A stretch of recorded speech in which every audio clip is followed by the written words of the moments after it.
Hey everyone, today we are taking a very quick look at the SpellMaster The Saga. Before we dive in, we need to address the elephant in the room. This game has a very messy history.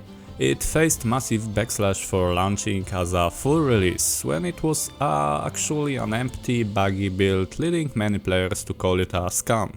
Honestly, I usually hate when games are left this unfinished, and normally I wouldn't even waste my time on something like this, nor dare to recommend it to you, but I got a free key from campaign, so I figured why not take a look.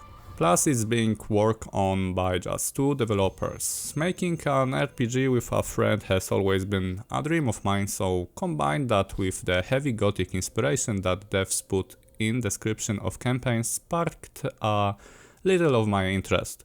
I just had to jump in and see at least what they have actually managed to put together. I'm not even 100% sure if this project is still alive anymore. Devs, if you watch it, don't hesitate to leave a comment to confirm it.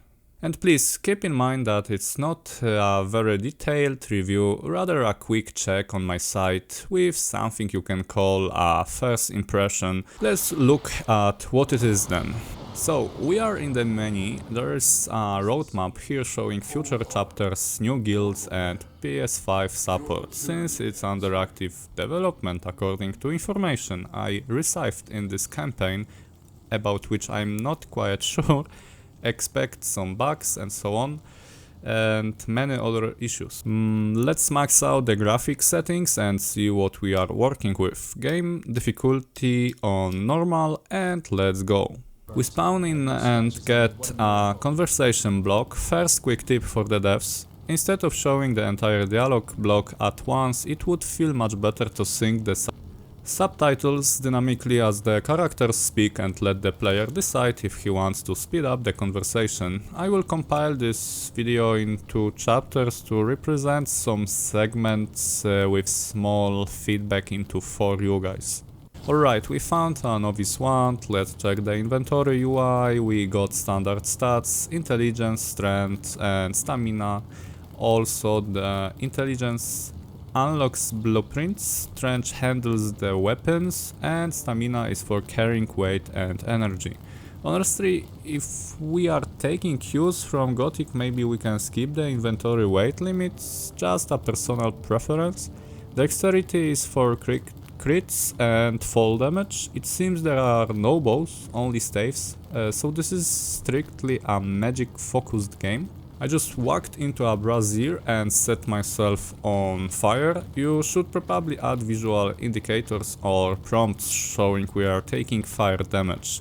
Looking at the landscape, it's nice, but adding some massive towering mountains on the horizon would really dial up the scale and the whole wow factor. Alright, we talked to this statue helper who acts as a tutorial. Hit R to draft your weapon. We have light attacks and heavy attacks. Using basic attacks actually restores your mana, and chain attacks allows you to cast spells instantly. It's actually a pretty cool system and I think I like it. We can block and parry, though parrying feels a bit unresponsive right now. On the bright side, claw and bite attacks can't be blocked, only dodged.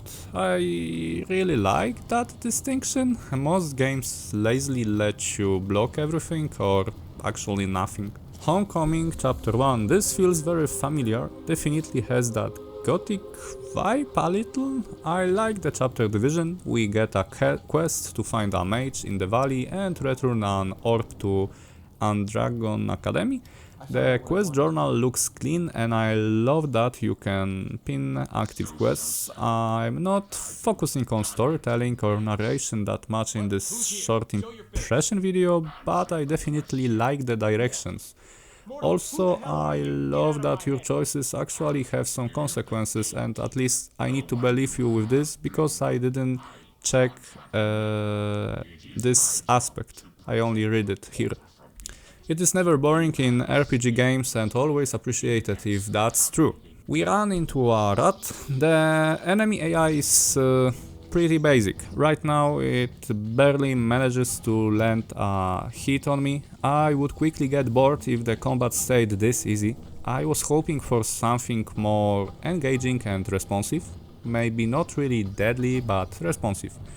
Maybe even slightly Souls-like, where enemies actively punish you for making mistakes, if you follow me here.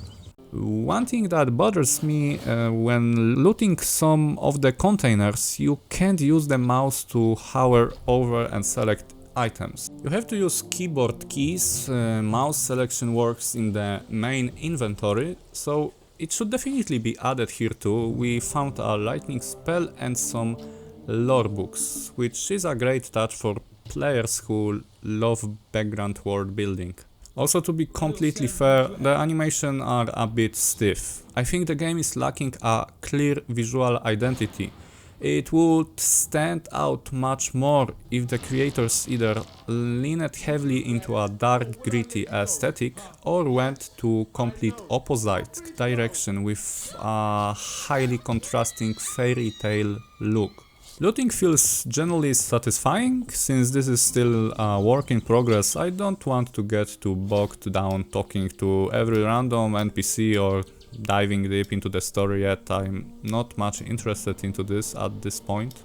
But they are building on top of solid, proven RPG systems that worked in many other games. Speaking about AI behavior, I was honestly surprised I survived that last fight against the zombies. And I just died to fall damage. Classic. That seems like the perfect place to end the video. I only gave this game a short test, maybe too short to judge it fully. I can't really recommend this game at this point. It still needs work on animations, lightning and audio and many more stuff, not mentioning the roadmap, which makes sense for a 2-man budget.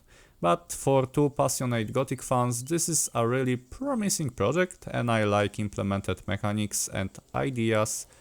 I believe the game definitely could be successful if polished enough. I'm excited to see if and where it goes in a year or two. If it won't be abandoned for any reason, or maybe already is, so yeah. Thanks for watching and staying around, and see you in the next one. And as always, happy leveling, adventurers!